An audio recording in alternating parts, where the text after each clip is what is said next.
Hey everyone, welcome to the channel, and today we're diving into the world of Ro-Ghoul. If you're playing this game, you already know the heart of being a ghoul lies in your Kagune. But let's face it, there are so many Kagune to choose from, and not all of them are created equal. Sure, every type has its perks, but which ones are actually worth your time? Don't worry, I've got you covered with our ultimate Ro-Ghoul Kagune tier list. Whether you're looking to dominate the battlefield or just want to look awesome while doing it, we're breaking down the strongest and weakest Kagune you can get. So before you go all out unleashing your ghoul powers, stick around. This list will help you pick the perfect Kagune to shred through your enemies, or maybe even save you from wasting time on a not-so-great one. Let's jump right in. I'm quickly moving on to the video, and I'm ranking Kagunes in Ro-Ghoul. Before we start, if you enjoy these types of list videos, don't forget to like the video and subscribe. Enjoy watching. The Kagunes in this tier are, in order from top left to bottom right, Renji Yomo, Shutsukiyama, and Nishiki Nishio. Alright, let's talk about the Kagune from Ro-Ghoul. Now, I know you've probably heard about the S-tier Kagunes or even the A-tier ones that everyone raves about, but today we're diving into some of the weaker picks. Yep, we're talking about the D-tier Kagunes. These are the ones that, well, might not be on top of anyone's list, but they still have their charm in the right hands. Let's see what makes these Kagunes tick. First up, we've got Renji Yomo's Ukaku Kagune. Now, don't get me wrong, it's pretty cool in concept, it's all about that lightning-infused melee action. But here's the kicker, it's not exactly the kind of Kagune that's going to blow anyone away. This Kagune looks like a pair of clawed hands sprouting from Yomo's back, and while it's got a second stage that amps things up, a Kakuja if you're into that non-canon Tokyo Ghoul stuff, it's still just not enough to push it out of D tier. It's flashy, but not quite effective in the long run. Then, we've got Shutsukiyama's Kagune. Shu's Kagune looks like something straight out of a dramatic anime scene, curling around his arm and turning into a ribbon that can spiral up into a sword-like shape. It's got style, but when it comes to actual combat, it's pretty lackluster. Sure, you can form it into a blade for stabbing and thrusting, but let's be real, it's not gonna win you any major battles. In Ro-Ghoul, it's a flashy Kagune that doesn't quite stack up in terms of damage or utility, leaving it stranded in D tier. Next, let's talk about Nishiki Nishio's Bikaku Kagune. Now, this one's a bit of a mixed bag. It's got balanced damage, speed, and defense, making it a solid all-arounder for those who don't want to go all in on any one stat. But here's the thing, being balanced isn't always a good thing. In the world of Ro-Ghoul, you need a Kagune that can stand out and deal some serious damage, and Nishiki's just doesn't hit those marks. It's a close-range fighter, and while it's one of the starting Kagunes in the game, it often gets overshadowed by stronger options as you level up. But hey, it's not all bad. Even though these Kagunes aren't the best of the best, there's something satisfying about sticking with them. Whether it's the unique lightning style of Yomo's Ukaku or the snaky, close-range nature of Nishiki's Bikaku, each Kagune has a personality. They may not carry you to the top, but they sure do make the game a little more interesting when you're playing for fun or just enjoying a different style of combat. So there you have it. D-tier Kagunes may not be the kings of the battlefield, but they've still got their place in the Ro-Ghoul world. It's all about playing to your strengths, and if you're feeling nostalgic or just want to mix things up, these Kagunes can still hold their own, even if they're not top tier. Who knows, maybe one day you'll find a way to make them shine.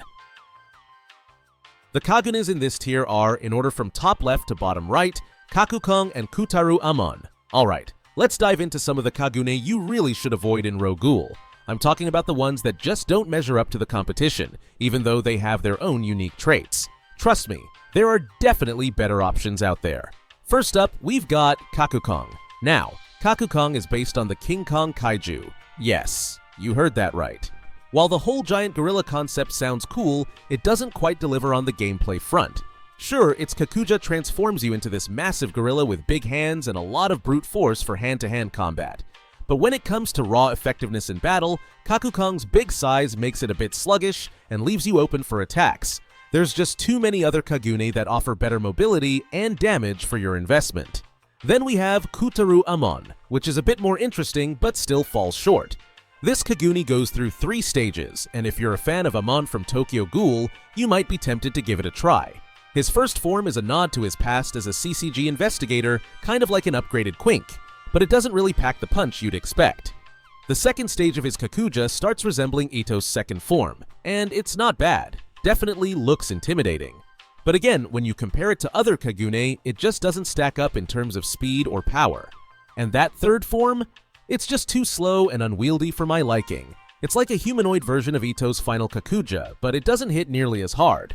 All in all, Kakukong and Amon's Kagune have some cool backstory and design going on, but their performance in Ro-Ghoul is pretty underwhelming. There are just way better options out there that don't leave you vulnerable and have a much more balanced playstyle. So unless you're all about the aesthetic or lore, it's probably better to skip these two and go for something that'll actually give you the edge in battle. The Kagunes in this tier are, in order from top left to bottom right, Kakujira, Koshi, Lycan, Yakuma Umori, Noro, and Tatara. Alright, let's dive straight into it. We're talking about B-tier Kagune in Ro-Ghoul today. Now, these aren't the best of the best, but they're definitely not bad either. They're that solid middle ground. They won't blow you away, but they'll definitely carry you through most of the game. Think of them as your reliable but not flashy companions. If you happen to get your hands on a higher tier Kagune though, don't hesitate to switch. Let's start with Kakujira. Now, this one's special. It's a non-canon Kagune, inspired by the legendary Godzilla himself.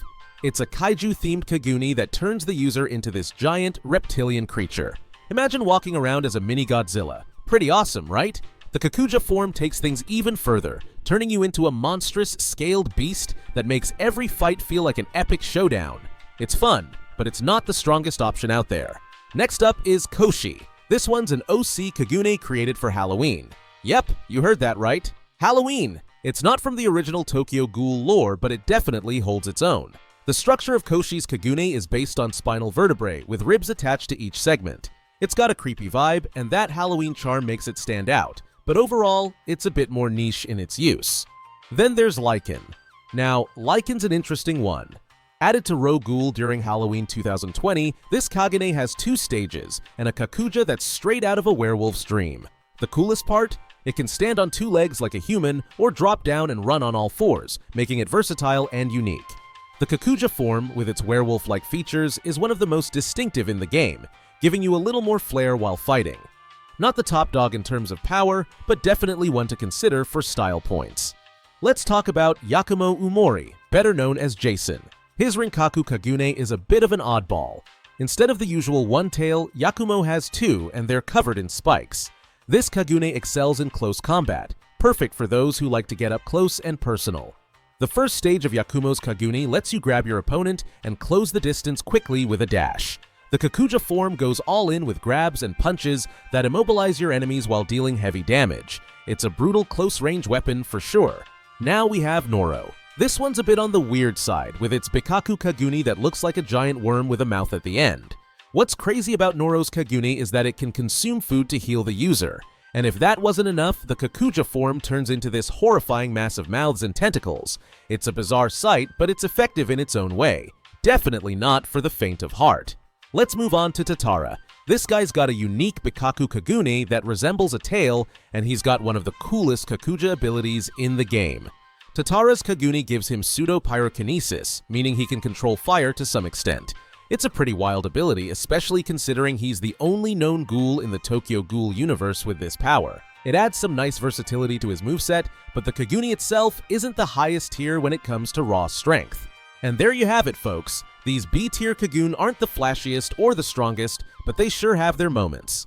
Whether you're looking for a fun theme, some unique abilities, or just a solid option to get through the game, these Kagune won't let you down. Just don't expect them to carry you to the top of the leaderboard when the higher tier options are available. Still, they're a fun choice for the journey. The Kagunes in this tier are, in order from top left to bottom right, Tonakai, Eto Yoshimura, Seidu Takizawa, and Kichimaru Washu. Alright, let's dive into the Kagune world of Ro-Ghoul. If you've ever been confused about which Kagune to choose, you're in the right place. Trust me, there are some serious powerhouses out there, and if you're not careful, you might just end up with a Kagune that's not exactly top tier. So, let's talk about some A-tier Kagunes that'll give you that upper hand in battle. First up, we've got the Tonakai Kagune. It's kind of like Christmas in a weapon, and I mean that in the coolest way possible. This reindeer-inspired Kagune was released during Christmas 2023 and brings in that Krampus-like vibe. If you're looking to dominate the battlefield with a little holiday spirit, or pure terror, this one's got you covered. Its unique, wintry aesthetic is a standout, and you can bet that the power behind it is just as intense as the look. Then there's Ito Yoshimura, who brings the heat with her Ukaku Kagune. Now, this one is a fan favorite from the Tokyo Ghoul anime, and for good reason. The Kagune starts as a simple wing with a scimitar-shaped blade, but as Ito's strength grows, so does the power of her Kagune. It becomes massive and monstrous, eventually transforming into a full-body Kakuja that'll send chills down your spine. Seriously, if you're looking for something that screams, "I'm the boss," Edo's Kagune is where it's at. But hold up, Seidu Takizawa isn't to be outdone. His Kagune is also Ukaku, and it's got some serious firepower. Takizawa's Kagune, which was implanted with Kuzen's Kakuhu, can fire shards that are strong enough to break through quinquez. In the manga, this Kagune is an absolute beast, capable of ranged attacks that keep enemies on their toes. And of course, let's not forget that classic Takizawa swagger while wielding this weapon. Now, let's talk about Kichimaru Washu, aka Furuta, and his Kagune. This one is a little on the mysterious side, and it's definitely got a unique edge. His Kagune is derived from Rize's own Kakuhu, which gives it a strange formation.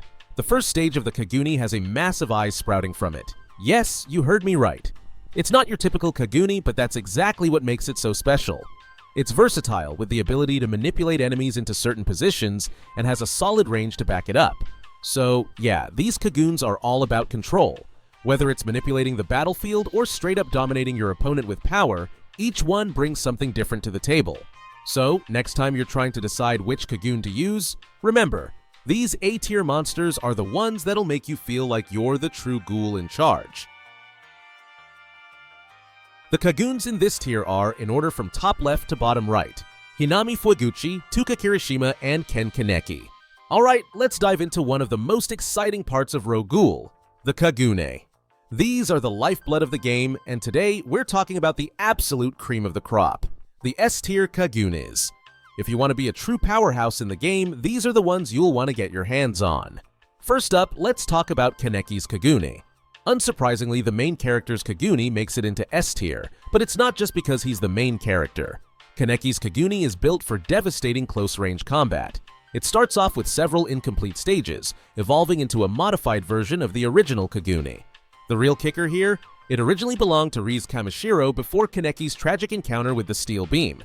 That twist leads to the power he has now, making it a force to be reckoned with in the game. Then we've got Hinami Fueguchi, who brings something really unique to the table with her Chimera Kagune. It's a combo of two different types, Rinkaku and Kokaku. The Kokaku portion resembles two flower petals, which act like shields to protect Hinami. But the Rinkaku, it's all about flexibility, turning into spines that can be used for offensive attacks. This dual nature makes her Kagune a blend of defense and offense, giving you a well-rounded option for any situation. Next up is Tuka Kirishima, the fan favorite with an Ukaku Kagune. If you're into speed and hit-and-run tactics, this one's for you. Tuka's Kagune is perfect for mid-range combat, and her crystallized shards can strike enemies from a distance. But what's cool is that it's not just about range. She can also get up close and personal with the other abilities of her Kagune. It's all about versatility with Tuka, and that's what puts her right up there with the best. Finally, we can't forget about Ken Kaneki's final form. After all the trials and tribulations he's been through, Kaneki's Kagune evolves into something that's downright terrifying. This Kagune represents the peak of his growth, and it's perfect for those who want to dominate in close-range combat. With 6 stages of progression, including those chilling incomplete Kakuja stages, Kaneki becomes an unstoppable force, making his Kagune one of the top-tier choices for any Ro-Ghoul player. So, whether you're a fan of raw power, flexibility, or speed, these S-tier Kagunes have something for everyone. Get ready to wreak some havoc. The video ends here. See you in another video. Don't forget to subscribe.